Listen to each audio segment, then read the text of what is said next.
வெண்முரசு. வெண்முகில் நகரம் 51. பகுதி 11. முதற்தூது 3.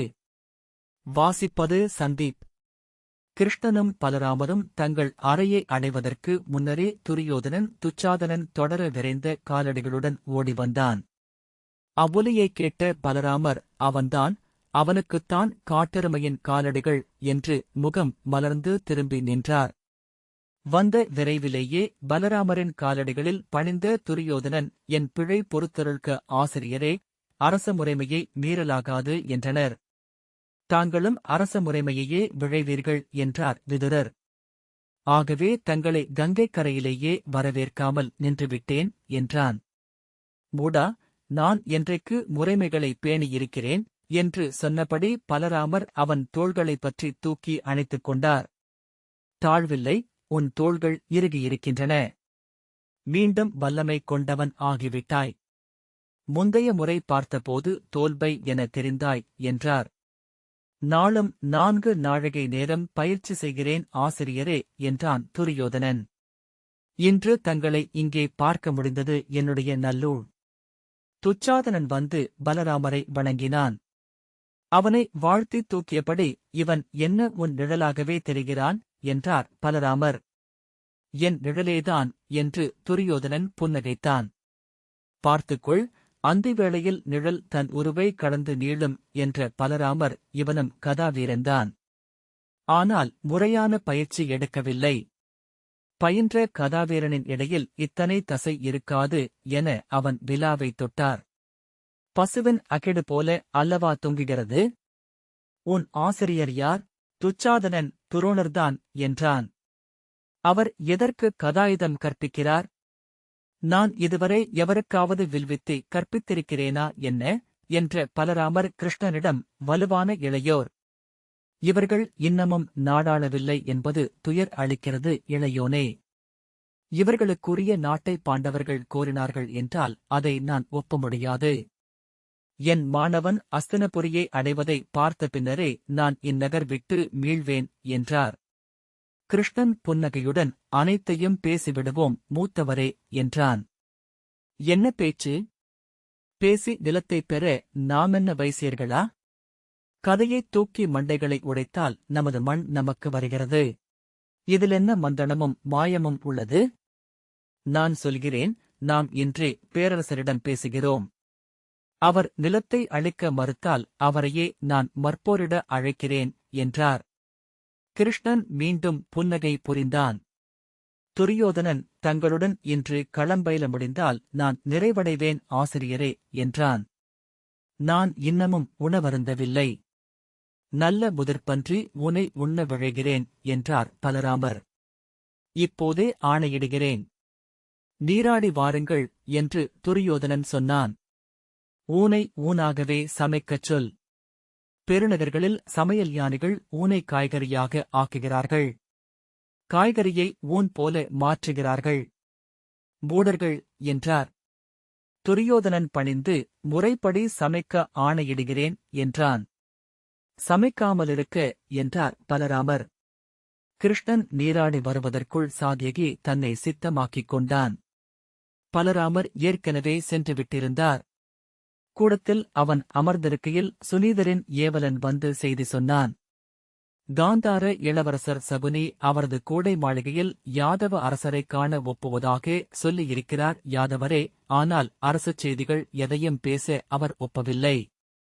அரசரின் முன்னிலையிலன்றி அவற்றைப் பேசுவது முறையல்ல என எண்ணுகிறார். இது காந்தாரர்களின் அணுக்க நாடாகிய யாதவபுரியின் அரசருடன் அவர் நிகழ்த்தும் நட்பு சாவல் மட்டுமே. சாத்யகி, நான் அரசரிடம் அறிவிக்கிறேன் என்றான். கிருஷ்ணன் கிளம்பும்போது இயல்பாக, நீரும் என் தேரில் வாரும் என்றான். சாத்யகி ஒரு கணம் தயங்கிய பின் கிருஷ்ணனின் தேரில் ஏறிக்கொண்டான். அஸ்தினபுரியின் எளிய தேரில் கிருஷ்ணன் ஏறி அமர்ந்ததுமே திரைகளைப் போட்டுக் கொண்டான். சாத்யகி அருகே அமர்ந்ததும், அங்கே கணிகரும் இருப்பார் என்றான் கிருஷ்ணன். சாத்யகி ஒன்றும் சொல்லவில்லை. நான் உம்மை அழைத்துச் செல்கிறேன். நீர் ஒருபோதும் வாய் திறந்து ஒரு சொல்லும் சொல்லலாகாது. ஆனால் விழிகளை கணிகர் மீது மட்டுமே நிலைநாட்டியிருக்க வேண்டும். ஒரு கணங்கூட விழிகள் விலகலாகாது என்றான். ஆணை என்றான் சாத்யகி. சில கணங்கள் கழித்து கிருஷ்ணன் சிரித்தபடி, யானையை வெல்ல மதத்துளையில் அங்குசம் ஏற்றுவார்கள். கணிகரை வெல்ல அவர் விழிகளை நம் விழிகளால் தொட்டால் போதும் என்றான். எவரும் தன்னை நோக்காத இடத்தை தேர்வு செய்து அமர்ந்து கொள்வது அவரது இயல்பு. பெரும்பாலும் அவையின் இருளான இடங்கள். அவர் அவையில் இருப்பதை ஒவ்வொருவரின் ஆழமும் உணர்ந்திருக்கும். ஆனால் விழிகளும் உள்ளமும் அவையில் எழும் சொற்களில் மிக விரைவில் அவரை மறந்துவிடும். இல்லாமல் இருப்பதே அவரை வல்லமை கொண்டவராக ஆக்குகிறது. அதிலும் அவரது நுட்பம் மிகக் கூரியது. அவையில் மறைந்து அமர்பவர்கள் எவரும் நோக்காத எளியவர்களுடன் அமர்வது வழக்கம். ஆனால் அவை முதல்வர்கள் அவர்களை நோக்கி பேசத் தொடங்கினால் அவையின் விழிகளனைத்தும் அவர்கள் மேல் திரும்பிவிடும். அதன்பின் தப்ப முடியாது. ஆகவே கணிகர் அவை முதல்வர் எவரோ அவருக்கு நேர்பின்னால் நிழலிருளுக்குள் அமர்ந்து கொள்கிறார். அவை முதல்வர் அவரை பார்க்க வேண்டுமென்றால் தலையையும் உடலையும் நன்றாக திருப்ப வேண்டும்.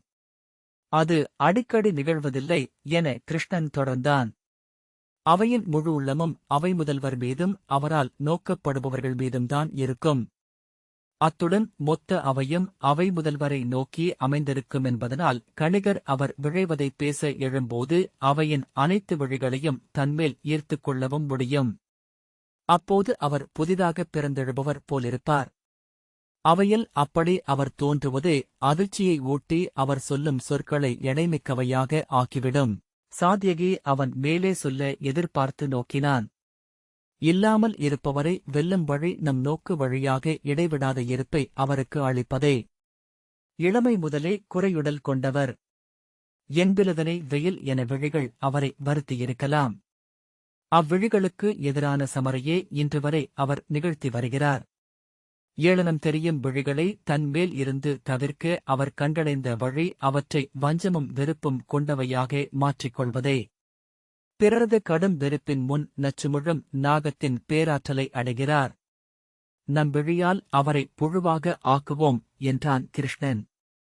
சாத்யகி சில கணங்களுக்குப் பின் அவரை நீங்கள் நோக்கும்போது உங்கள் விழிகளில் எதை நிறைப்பீர்கள் என்றான். கிருஷ்ணன், இளையோனே, எவரை நான் நோக்கினாலும் என் விழிகள் ஒன்றையே சொல்கின்றன, உன்னை நான் அறிவேன். ஒவ்வொருவரும் ஒவ்வொரு வகையில் அதை உணர்கிறார்கள். கணிகர் கூசி தன்னுள் சுருங்கிக் கொள்கிறார் என்றான். காந்தார மாளிகை முன்பு தேர் நின்றதும் மாளிகை செயலகன் வந்து வணங்கி இளவரசர் சகுனி மேலே தன் தேன்றலறையில் காத்திருப்பதாக சொன்னான். அவர்களை வழிகாட்டி அழைத்துச் சென்றான். பெரிய மரமாளிகை முழுக்க காந்தாரத்தின் பொருட்களால் ஆனவையாக இருந்தன. ஒட்டக எலும்பால் பிடியிடப்பட்ட காந்தாரத்து வேல்கள், செங்கழுகின் இறகுகளால் அணி செய்யப்பட்ட தலைக்கவசங்கள், ஈச்சையோலையால் செய்யப்பட்ட சிறிய பெட்டிகள். முகப்புச்சுவரில் இருந்த பாலைவனரியின் பாடம் செய்யப்பட்ட தலையின் விழிகளுக்கு செந்நிறமான பவளங்கள் பதிக்கப்பட்டிருந்தன. ஓசை எழுப்பாதபடி தடித்து பலகையால் செய்யப்பட்ட படிகளின் வழியாக அவர்கள் ஏறி மேலே சென்றனர். ஏவலன் உள்ளே சென்று வரவறிவித்தபின் வெளிவந்து உள்ளே ஆற்றுப்படுத்தினான். உள்ளே நுழைந்ததும் சாத்யகி மெல்லிய குளிர் ஒன்றை உணர்ந்தான். கங்கைக்கரை காற்று சாளரங்கள் வழியாக வந்தமையால் அவ்வரை குளிர்ந்துதான் இருந்தது. ஆனால் அந்த குளிர் உள்ளத்தால் அறியப்பட்டது என அவனுக்குத் தெரிந்தது. திருப்பதியின் மணநிகழ்வில் அவன் சகுனியை பார்த்திருந்தான். அப்போது அவர் நோயுற்ற முதியவராக மட்டுமே தோன்றினார். அங்கே அவர் பிறிதொருவராக இருந்தார். சகுனி மெல்ல எழுந்து, யாதவரை வரவேற்கிறேன். தங்கள் மாநகர் குறித்து அத்தனை செய்திகளையும் அறிவேன். ஒவ்வொரு நாளும் அதைப் பற்றிய ஒற்றர்கூற்று வந்து கொண்டிருக்கும் எனக்கு. ஒருநாள் அதை பார்க்க வேண்டுமென விழைவதுண்டு. இன்று தங்களை சந்தித்தது அந்நகரையே கண்டது போலிருக்கிறது என்றார். தங்களை துவாரகைக்கு வரவேற்கிறேன் காந்தாரரே. துவாரகையும் யாதவரும் தங்கள் வருகையைப் பெறும் பெருமையை அடைய அருள் புரிய வேண்டும் என்றான் கிருஷ்ணன். அறைக்குள் கணிகர் இருப்பதை அதன் பின்னர்தான் சாத்யகி கண்டான். கிருஷ்ணன் சொன்னது போல அது மிக நுட்பமாக தேர்வு செய்யப்பட்ட இடம் என தெரிந்தது. சகுனியைப் போன்ற ஒருவர் முன்னால் நிற்கையில் எவரும் பார்வையைத் திருப்பி அங்கே நின்ற உடல் ஒடிந்த குள்ளமான மனிதரை நோக்கப் போவதில்லை. கணிகர் யாதவ பேரரசரின் வருகையால் காந்தாரம் மகிழ்கிறது. காந்தார குடிகளும் பெருமை கொள்கிறோம் என்றார். கிருஷ்ணன் தங்கள் இன்சொற்கள் இன்று தெய்வங்கள் அளித்த நற்கொடை கணிகரே என்றான். முகமன்களுக்குப் பின் அவர்கள் அமர்ந்து கொண்டனர். சகுனி கிருஷ்ணனுக்கும் சாத்தியகிக்கும் இன்கடன் நேர் கொண்டு வரும்படி ஏவலனுக்கு ஆணையிட்டார். நான் துவாரகை பற்றிப் பேசுவது என் இயலாமையினாலேயே என்றார் சகுனி. நான் காந்தாரபுரியை கட்டத் தொடங்கியது 42 வருடங்களுக்கு முன்னர். வலுவான ஒரு கோட்டை கட்ட வேண்டுமென எண்ணினேன். அதை இன்னும் கூட என்னால் முடிக்க முடியவில்லை. கிருஷ்ணன் ஆம், அதைப் பற்றி நானும் அறிவேன். நானே வந்து அக்கோட்டையை பார்த்தேன் என்றான். சகுனி திகைப்புடன் உண்மையாகவா? காந்தாரபுரிக்கு சென்றீரா என்றார். ஆம், வணிகர் குழுவுடன் சென்று நோக்கினேன் என்றான் கிருஷ்ணன். அது ஏன் முடிக்கப்படவில்லை என்று பார்ப்பதற்காகவே சென்றேன். சகுனி அவன் சொல்லப்போவதென்ன என்று நோக்கினார். கற்களை நெடுந்தொலைவிலிருந்து கொண்டு வருகிறீர்கள். கற்களைக் கொண்டுவர இங்கே ஆறுகளையே பயன்படுத்துகிறோம். அங்கே நீரோடும் பேராறுகள் இல்லை. புதைமணல் பாதையில் எடைமிக்க வண்டிகள் வருவதும் கடினம். கல்லுக்காகவே பெரும் நிதி செலவழிக்கப்பட்டுள்ளது. கல்லைக் கொண்டுவரும் வண்டிகள் செய்யப்பட்டன. கல்வரும் வழி முழுக்க பாலை மணல் மேல் கற்பாதை அமைக்கப்பட்டது. வேறு வழியில்லை. பாலையில் தொலைவில் உள்ள மலைகளில் மட்டுமே பெரிய கற்கள் உள்ளன. ஆற்றங்கரை கற்கள் உருளை வடிவு கொண்டவை. எங்கள் நிலம் நிலையற்று உருமாறும் மணலால் ஆனது.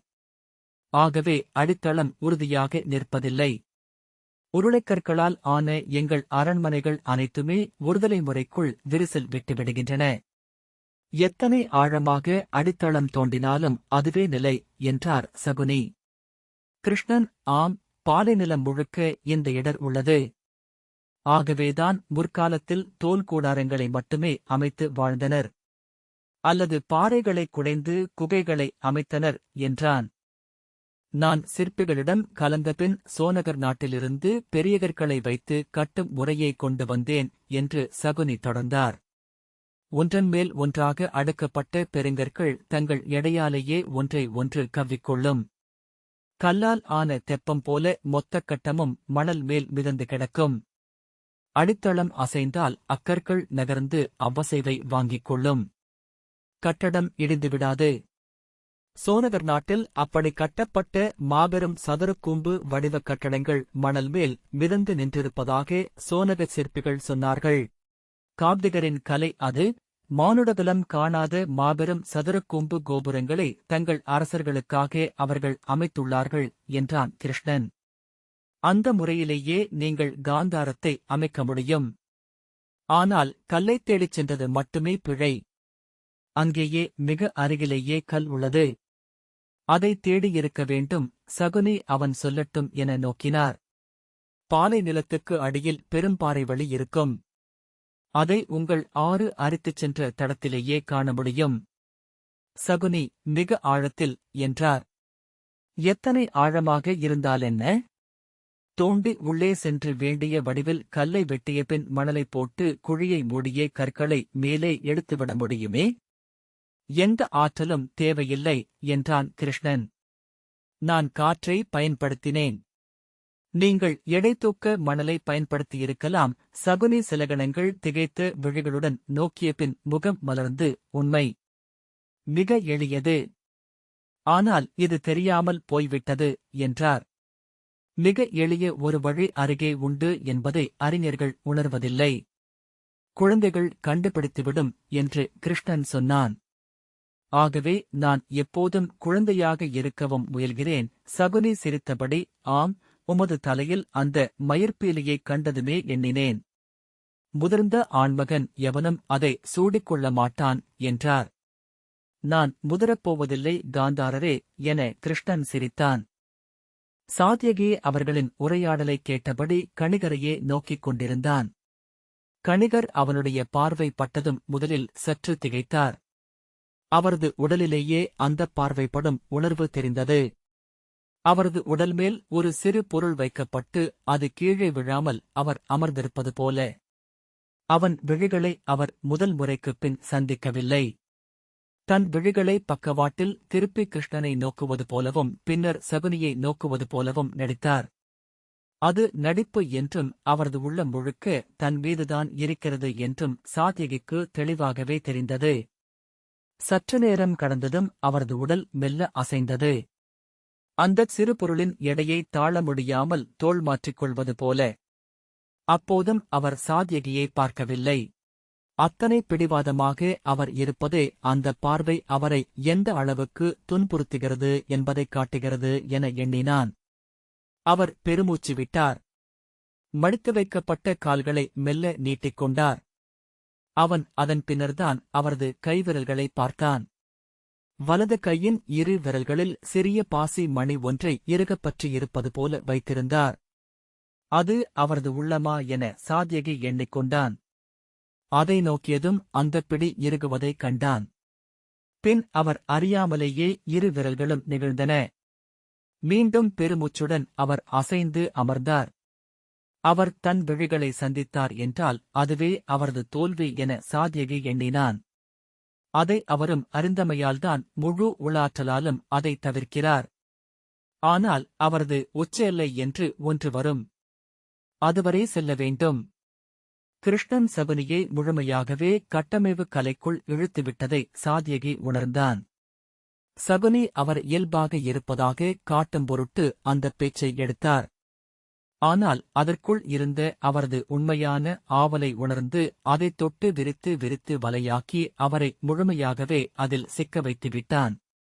காந்தார நகரையே எப்படி கட்டி எழுப்பலாமென்று அவன் விரிவாக சொல்லிக் கொண்டிருந்தான். காந்தார நகருக்கு மிக அண்மையில்தான் வெண்ணிறக் கற்கள் கிடைக்கும் குன்றுகள் உள்ளன. வெண்கற்களை வெட்டிக் கொண்டு வந்து வெண்மாளிகைகளை அமைக்கலாம். ஆனால் பெரிய கற்களை கொண்டு வருவது கடினம். அதற்கு எளிய வழி உண்டு. அக்கற்களை பெரிய உருளைகளாகவே வெட்டி உருட்டிக் கொண்டு வருவது. மணலில் வருவதனால் அவை மேலும் மெருகேறித்தான் வந்து சேரும். முற்றிலும் உருளைத் தூண்களால் ஆன மாளிகைகள் பெண்மையின் அழகுடன் இருக்கும். அந்த மாளிகைகளால் ஆன உள்நகரை தவளபுரி என அழைக்கலாம். நகரம் என்றால் அதற்கு ஒரு தனித்தன்மை இருக்க வேண்டும். அந்தத் தனித்தன்மையே அதன் பெயருமாக இருக்க வேண்டும். கணிகரின் விழிகள் வந்து சாத்யகியைத் தொட்டு விரல்பட்ட புழு என அதிர்ந்து விலகின. சாத்யகி புன்னகை புரிந்தான். கணிகர் வீழ்ந்துவிட்டார். அப்போது அவரை மெல்ல தொடமுடிந்தால் அவர் அழுவார் என்று தோன்றியது. உடனே அவன் உள்ளத்தில் கனிவு தோன்றியது. கனிவா என அவனே வியந்து கொண்டான். ஆனால் அவனை மீறியே அக்கனிவு பெருகியது. எளிய மனிதர். பெரும் உளவல்லமையும் கல்வித்திறனும் கொண்டவர். ஆனால் இப்புவியில் மானுடர் உடலால்தான் அறியப்படுகிறார்கள். பிற அனைத்துமே நிலையற்றவை, மாறக்கூடியவை. மாறாதது, திட்டவட்டமானது உடல். அனைவரும் அறிவது அதையே. உடல் ஓர் அறிவிப்பு, ஓர் அடையாளம்.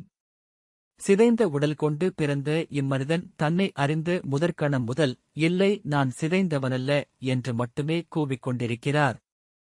இப்புவியை நோக்கி, விண்ணகத் தேவர்களை நோக்கி. ஆனால் அமைதியாக குனிந்து அத்தனை விழிகளும் அவரது உடலை மட்டுமே நோக்குகின்றன. அவன் சென்று அவரை தொடவிழைந்தான். அவர் தேடுவது எதுவாக இருக்கும்? அழகிய இளம் மனைவியையா? தோள் நிறைக்கும் குழந்தைகளையா? தோள் திரண்ட ஒரு மைந்தன் அவர் கலியை தீர்ப்பானா என்ன? அல்லது அவரை ஞானம் மட்டுமேயாக பார்க்கும் ஒரு மாணவனையா அவர் தேடுவது? ஆனால் அவரை அணுகவும் முடியாது என சாத்யகி எண்ணிக்கொண்டான்.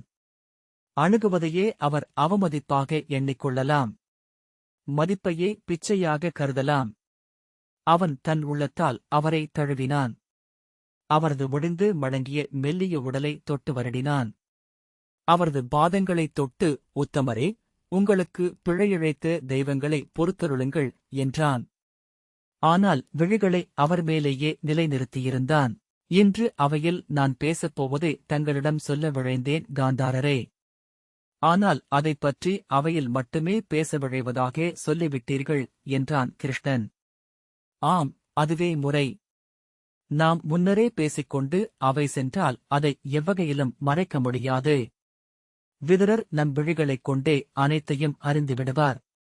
பிறிதொரு நாட்டின் மணிமொழியைக் குறித்து இரு அரசர்கள் பேசிக்கொள்வதை சதி என்றே சொல்வார்கள் என்று சொல்லி சகுனி புன்னகையுடன் தாடியை நீவினார்.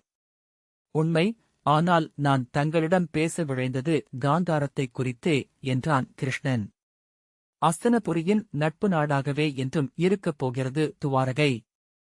காந்தாரமோ மணநாடு. நம்மிருவருக்குள் என்ன உறவு இருக்க முடியும் என்றான் கிருஷ்ணன்.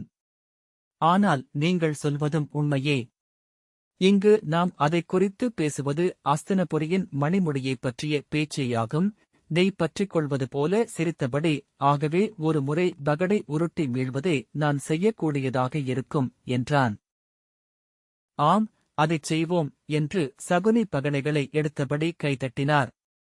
சேவகன் ஓடிவந்து அவரது புண் கொண்ட காலை தூக்கி சிறிய பீடச்சேக்கை மேல் நீட்டி வைத்தான். குறிப்பிடத்தை எடுத்துப் போட்டு அதன்மேல் மென்மரத்தாலான நாற்களப் பலகையை வைத்தபின் தங்கத்தாலான காய்களும் கருக்களும் கொண்ட பொற்பேழையை எடுத்து வலப்பக்கம் சிறிய பீடத்தின் மேல் வைத்தான். காந்தாரரின் வலக்கை பக்கம் எப்போதும் நாற்களப் பகடை இருக்கும் என நான் அறிவேன் என்று கிருஷ்ணன் சொன்னான். ஆம், என்ன செய்வது? இங்கு நான் எப்போதும் தனிமையில் இருக்கிறேன். 37 வருடங்களாக என்று சொன்ன சகுனி தன் பகடையை கையில் எடுத்தார். அந்தப் பகடை எலும்புகளால் ஆனது என்று சொன்னார்கள் என்று கிருஷ்ணன் சொன்னான். ஆம், கதைகளை நானும் அறிவேன். ஆனால் இது பாலைவனத்து ஓநாயின் எலும்பு என்று சகுனி சிரித்தார். ஓநாய் இறுதிவரை நம்பிக்கை இழக்காது. உயிரின் துளி எஞ்சும் வரை போராடும் என்றபடி தொடங்குவோமா என்றார். கிருஷ்ணன் பகடைகளை எடுத்து, இது யானை தந்தத்தால் ஆனதாக இருக்க வேண்டும் என எண்ணுகிறேன் என்றான். நான் யானையை விரும்புகிறேன். காட்டை ஆளும் வல்லமை கொண்டதென்றாலும் அது தனித்திருப்பதில்லை. குலம் சூழும் நிறைவாழ்வு கொண்டது. சகுனி தாடியை நீவியபடி, என்ன ஆட்டம் என்றார். ஒருவாயில் கோட்டை என்றான் கிருஷ்ணன். சகுனி புன்னகைத்து, நானும் அவ்வண்ணமே எண்ணினேன் என்றபடி கருக்களை சீராகப் பரப்பி நாற்கோண வடிவில் கோட்டையை அமைத்தார். காய்களை எடுத்தபடி, யார் காப்பு என்றார். நீங்கள்தான் என்றான் கிருஷ்ணன். நான் மீறல். சகுனி உரக்க நகைத்து, பார்ப்போம் என்றார். அவரது விழிகள் மெல்ல மாறத் தொடங்கின. மெல்ல ஒவ்வொரு காயாக எடுத்து அடுக்கி வைத்தார். ஒன்றன்பின் ஒன்றாக காலாட்களும் குதிரை வீரர்களும் அணிவகுத்தனர். வழக்கமாக குதிரைகளையும் வீரர்களையும் வைக்கையில் அவற்றின் எண்ணிக்கையை மட்டுமே ஆட்டக்காரர்கள் நோக்குவார்கள். சகுனி ஒவ்வொரு வீரனையும் குதிரையையும் தனித்தனியாக நோக்கி மலர் தொடுப்பது போல இணைத்து இடம் அமைத்தார். காலாள் வளையம் முன்னால் ஒருவன் பின்னால் இருவர் என்ற அமைப்பில் அமைந்தது. முன்னால் நின்ற வீரன் எளிதில் பின்னகர்ந்து பின்னால் நின்றிருக்கும் இரு வீரர்கள் நடுவே நுழைந்துவிட முடியும் வகையில். குதிரை வளையத்திற்குப் பின்னால் யானைகளின் வளையம், அதன் பின்னால் தேர்களின் வளையம். ஒவ்வொரு வளையமும் தனித்தனி தலைவர்களால் நடத்தப்பட்டன. அவர்கள் தனியாக தூதர்களால் இணைக்கப்பட்டனர். புறவிகள் யானைகள் நடுவேயும் யானைகள் தேர்கள் நடுவேயும் பின்வாங்கவும் முன்னால் செல்லவும் வழிவிடப்பட்டிருந்தது. அவர்களால் பாதுகாக்கப்பட்ட கோட்டையின் நடுவே ஒரு வாயில் மட்டும் திறந்திருந்தது. வாயிலின் மேல் கோபுர முகப்பில் 7 படைத்தலைவர்கள் நின்றனர். அவர்கள் ஒவ்வொருவரும் தனித்தனியாக 4 தொடர்பு கொண்டிருந்தனர். உள்ளே அரண்களுக்குள் 3 அமைச்சர்களுக்கு மேல் அரசன் சிம்மாசனத்தில் அமர்ந்திருந்தான். கோட்டை மேரு வடிவில் இருந்தது. முதல் வீரனில் இருந்து தொடங்கிய மேருவின் உச்சியில் அரசன் தன் பொன்முடியுடன் நின்றிருந்தான். சகுனி அரசனை அமைத்து முடித்ததும் மீண்டும் பொறுமையாக அரசனில் தொடங்கி இறுதி வீரன் வரை தொட்டு கணக்கிட்டார். கணிகர் அமைதியிழந்து எழுவதைப் போல அசைந்தார். கிருஷ்ணன் கணிகரை நோக்கி புன்னகை செய்தபின் மீண்டும் உருவாகி வந்து நின்ற நகரை நோக்கினான். உள்ளே செல்லும் வழி மட்டுமே கொண்டது. வென்றவனும் பின்வாங்காமல் மீள முடியாதது. சகுனி அதன் அரசனை கீழிருந்து நோக்கியபின் வீரனை மேலிருந்து நோக்கினார். தாடியை வருடியபடி விழிக்குள் அமிழ்ந்து மறைந்தது போன்ற நோக்குடன் அதை நோக்கு கூர்ந்தார். பின்னர் நிமிர்ந்து கிருஷ்ணனை நோக்கி மெல்லிய புன்னகையுடன், நீங்கள் களம் அமைக்கலாம் யாதவரே என்றார். கிருஷ்ணன் வல்லமை வாய்ந்த கோட்டை காந்தாரரே என்றான். எளிமையானது. ஆகவே முடிவில்லாமல் தன்னை மாற்றிக்கொள்ளும் அமைப்பு கொண்டது. வல்லமைகளில் முதன்மையானது அதுவே என்றான். இந்த வாசிப்பை கேட்டதற்கு நன்றி.